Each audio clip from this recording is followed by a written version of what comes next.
Hello, ഞാനിതൊരു പഴം വാങ്ങിച്ചതാണ്. വല്ലാണ്ട് കറുത്തുപോയി. കഴിക്കാനായിട്ട് വാങ്ങിച്ചതാണ്, സാധിച്ചില്ല. നമുക്കിതുകൊണ്ട് സിമ്പിളായിട്ടൊരു പാൻ കേക്ക് ഉണ്ടാക്കാം. മുട്ടയും പഴവും മാത്രം മതി. നല്ല പഴുത്ത പഴമാണ് ഇത്. തൊലി കളഞ്ഞ് ഉടച്ച് പേസ്റ്റാക്കി എടുക്കാം. ഇത് നല്ല പേസ്റ്റ് പോലെ ആയിട്ടുണ്ട്. ഇനി ഇതിലേക്ക് 2 മുട്ട പൊട്ടിച്ചൊഴിക്കാം. ഇത് രണ്ടും കൂടി നന്നായി മിക്സ് ചെയ്യണം കേട്ടോ. ഒരു പഴവും കൂടി ഞാൻ ഇതിൽ ചേർത്തായിരുന്നു കേട്ടോ, കാരണം നമ്മുടെ മാവിന് നല്ല കട്ടി വേണം. ഇത് വാനില എസൻസ് ആണ്. ഇത് വേണമെങ്കിൽ മാത്രം ചേർത്താൽ മതി കേട്ടോ. പാൻ ചൂടാകുമ്പോഴേക്ക് 1 സ്പൂൺ ബട്ടർ ഇടുക.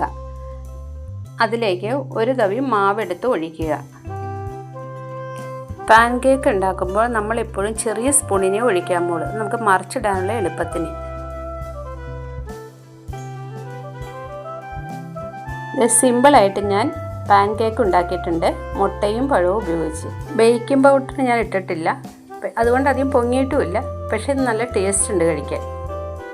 ഇതിലേക്ക് കുറച്ച് തേൻ ഒഴിച്ചിട്ട് നമുക്ക് കഴിക്കാം. ഇത് ഒറിജിനൽ തേനാട്ടോ.